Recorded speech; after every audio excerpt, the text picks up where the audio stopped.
వర్షాలు వరదలతో నష్టపోయిన తెలంగాణకు తక్షణమే ఆర్థిక సాయం అందించాలని సీఎం రేవంత్ రెడ్డి మరోసారి కేంద్ర ప్రభుత్వానికి విజ్ఞప్తి చేశారు.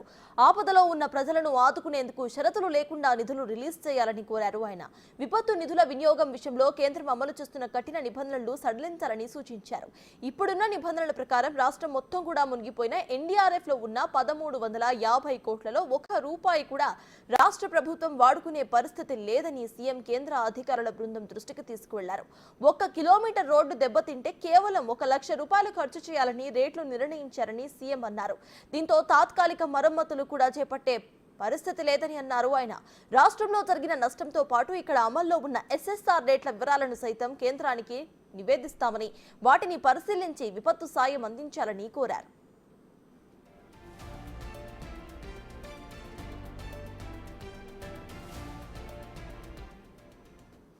అయితే భారీ వర్షాలతో రాష్ట్రంలో అపార నష్టం సంభవించిందని, ఇప్పటి వరకు వివిధ శాఖల నుంచి అందిన సమగ్ర అంచనాల ప్రకారం 10,032 కోట్ల నష్టం వాటిల్లిందని అన్నారు.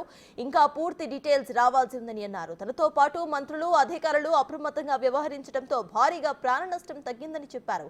వేలాది ఇళ్లు దెబ్బతిన్నాయని, లక్షలాది ఎకరాల్లో పంట నష్టం వాటిల్లిందని అన్నారు సీఎం. పంట పొలాల్లో బండరాళ్లు, కంకర, మట్టి మేటలు వేయటంతో రైతులు కోలుకోలేకపోయే నష్టాన్ని చవిచూస్తున్నారని చెప్పారు. చాలా చోట్ల రోడ్లు, కల్వర్ట్లు, చెరువులు కొట్టుకుపోవడంతో నష్టం ప్రాథమిక అంచనాలను మించిపోయిందని వివరించారు సీఎం.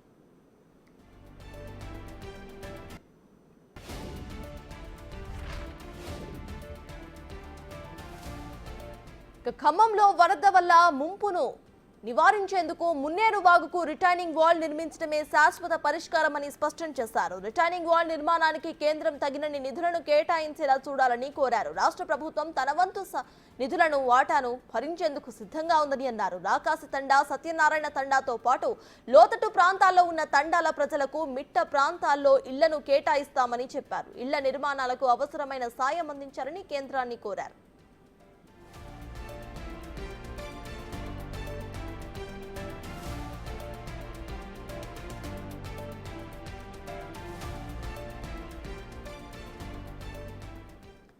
వరదలు, ప్రకృతి విపత్తులు సంభవించిన తరువాత ఆదుకోవటం కంటే నివారణా చర్యలపై ఎక్కువ దృష్టి సారించాలని అన్నారు సీఎం. వర్షాపాతం, హీట్ వేవ్ లాంటి వాతావరణం, పర్యావరణానికి సంబంధించిన విపత్తులపై వీలైనంత ముందుగా హెచ్చరికలు జారీ చేసేలా ఏర్పాట్లపై దృష్టి సారించాలని కేంద్ర బృందానికి సూచించారు. ఆయన భవిష్యత్తులో వరదలు వచ్చినప్పుడు ఆదుకునేందుకు తక్షణ సహాయక చర్యలు చేపట్టేందుకు రాష్ట్రంలోని వివిధ జిల్లాల్లో ఉన్న పోలీసు బెటాలియన్స్ ను ఉపయోగించుకుంటామని కేంద్ర బృందానికి తెలియజేశారు.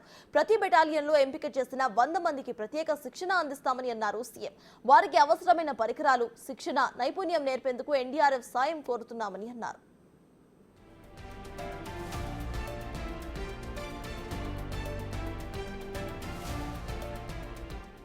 మేడారం అటవీ ప్రాంతంలో ఇటీవల దాదాపు 50,000 ఎకరాల్లో చెట్లు నేలమట్టమైన సంఘటన సమావేశంలో చర్చకు దారితీసింది. అటవీ ప్రాంతంలో జరిగినందున ఎలాంటి ముప్పు కూడా వాటిల్లలేదని, మైదాన ప్రాంతంలో జరిగి ఉంటే భారీ ప్రమాదం వాటిల్లేదని సీఎం అభిప్రాయపడ్డారు. దేశంలో ఇప్పటి వరకు ఇటువంటి సంఘటన జరిగినట్లుగా తమ దృష్టికి ఎప్పుడూ కూడా రాలేదని కేంద్ర బృందం అభిప్రాయపడింది. అందుకే కేంద్రం నుంచి నిపుణుల బృందాన్ని పంపించి శాస్త్రీయంగా అధ్యయనం చేయించాలని సీఎం కోరారు. అలాంటి సంఘటనలు జరగకుండా తీసుకోవాల్సిన జాగ్రత్తలను కూడా పరిశీలించాలని సూచించారు. ఢిల్లీ నుంచి వచ్చిన కేంద్ర అధికారులు 2 బృందాలుగా ఏర్పడి 2 రోజులుగా ఖమ్మం, మహబూబాబాద్, సూర్యాపేట జిల్లాలో పర్యటించారు. భారీ వర్షాలతో, వరదలతో దెబ్బతిన్న ప్రాంతాలను పరిశీలించారు వారు.